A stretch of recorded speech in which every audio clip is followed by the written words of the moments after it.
Hi, welcome back to the Leadership Help Desk, where we're still working on small business marketing. Our concept for today is the red ocean and the blue ocean. Now, when we're looking at a small business and an idea, deciding whether we want to go into that small business, it helps if we can do a market analysis, which is a lot of what we've been talking about. But we also, we have to look at the target market, our 4 Ps, the 4 Cs, all the things we've talked about in these videos, which are on a playlist. You can find that. But we also have to look at our competitive analysis. And one way we can look at the competitive analysis is with the oceans. The red ocean is described as being shark infested, I'll just say, for the algorithm. We have all these companies which are seen as sharks, and they're all fighting for the same market, right? And that's not a great place to start. If you're going to start a business, starting in the red ocean is tough. Why? Because there's things like a learning curve. There's things like building a business over time. And if you want to go compete in the red ocean, you're way behind. You're a small shark. And it just gets messy. Some examples are Samsung and Apple in the red ocean with phones, right? Apple comes out with a new idea, a new camera or whatever, and then Samsung buys 50 of them, tears them apart, does reverse engineering, and then they figure out the camera, and then it's just fighting back and forth. Other examples are fast food, the burgers. I mean, just look at how many burger chains there are out there. Would you really want to become a burger operation? What about pizza? Insurance companies, you see that on TV. The airlines, to some extent, but airlines have a competitive advantage in one way due to proximity and being a hub in one area or another area. Grocery stores are in the red ocean. They're all fighting. Coupons. All these different grocery strategies where we try to get you in the door so you'll buy the 69-cent ground beef or whatever, and hopefully you'll buy the expensive stuff while you're there. And then we have Walmart, who's trying to stay in the blue ocean, but they're just the big shark, right? They're the big shark. So, what is a red ocean? There's lots of competition. There's little difference between the products. Is there a difference between Kroger grocery store and our Albertsons or Publix or whatever and Walmart? That's a good question. Is there the same products outside of the private label, which is probably made by all the same people? In this case, we get a lot of price competition. There's little difference in the products, and therefore, where are you going to go? Well, we could go to service. We'll get to that in a second, but yeah, it's price competition. We got to have something in our marketing offer that's going to help us, stay ahead in this nasty red ocean. And we have a split market share. If you've got 5 groceries with the same products, basically the same prices, maybe it's based on competition is based on a convenience, who you're closest to, and how are you going to gain market share in a red ocean? If there's 100 customers, 20 of them are going to go here, 20 of them are going to go here, 20 of and how are you going to get ahead there? It's very difficult. There's little competitive advantage because they all kind of have the same thing. So when we come back to our small business marketing, our small business competitive analysis, whatever idea you have for small business, you need to look at your market, your potential market, what are their needs and all that. But you got to look at the competitive analysis. Now, this is happening more and more, but I have students do projects on, they have to come up with their product and all of this, and then they have to do a competitive analysis only to find out that more and more lately are going into the blue ocean. So it's kind of interesting. It's a little embarrassing. I'm proud of them, but when it comes to their competitive, their analysis, that section that should be like this long, looking at all the competitors, they say there are none. There are none, sir. I'm in the blue ocean, and they're kind of right, and that's a good way to think. So the red ocean is nasty, but we have the option to go out into the blue ocean. So we get away from the sharks, we head out, and this can be based on innovation, yes, creativity, having your competitive advantage that's not easily copied. It's sustainable to some degree. Going back to Apple, competitive advantage with camera. Uh-oh, we lost it. Competitive advantage with video. Uh-oh, we lost it. Competitive advantage with apps. Okay, they got that too. It's just a struggle to stay out in the blue ocean.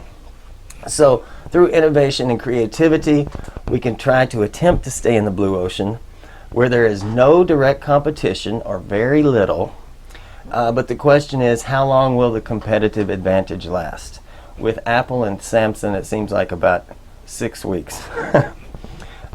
If we are in the blue ocean, we might have the chance to charge more. We could look at options for targeting a niche market, which is a small market that has unique needs that nobody else really cares about. So we'll kind of go over there, take care of these people. Maybe it's a small market, a small target market.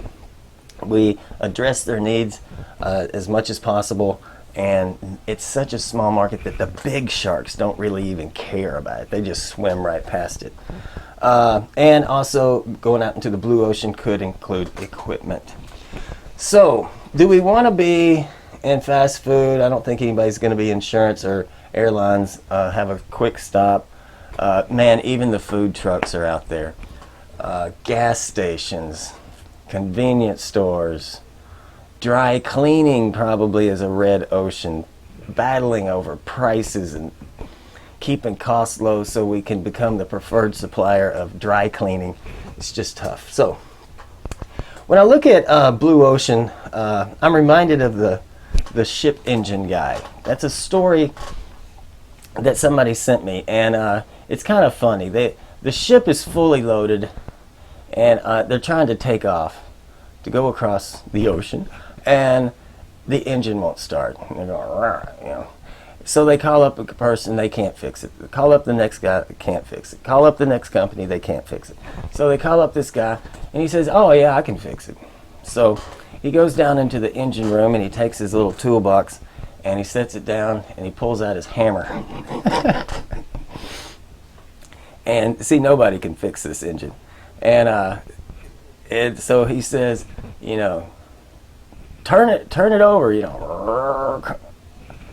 and nothing happens. He said, try it one more time, and he goes, try to turn it on. And the ship is fixed, right? And this guy is kind of in the blue ocean because he can do things that nobody else can. Now he's going to get that reputation.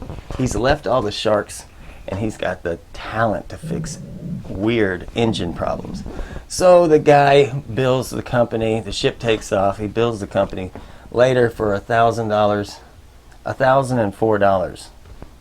And the captain of the ship gets the bill, weeks later, and says, what was the $1,004 for? All you did was take out a hammer and hit the engine twice. And he goes, well, for each swing of the hammer, that's $2. Knowing where to swing the hammer is $1,000, right? He's out there.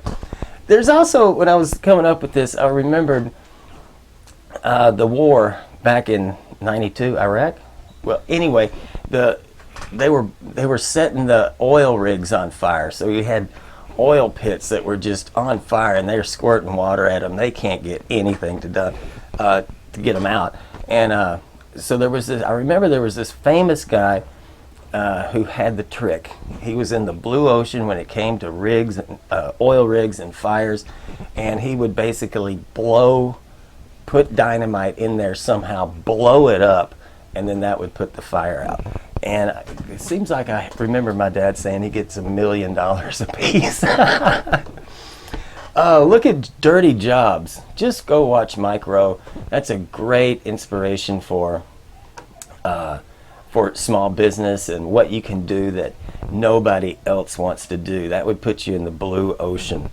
Also, speaking of ideas for small business, of course, everybody knows the Shark Tank. That's a great way to go see businesses get analyzed really quickly. And I also thought about Chuck E. Cheese. I'm not familiar with that market, but it seems like at least years ago that Chuck E. Cheese, in the pizza business, they weren't competing on pizza. Maybe their pizza was okay, but their whole game is games. All the noise and kids' parties and all of that stuff. So I don't think I can think of anybody else that does that.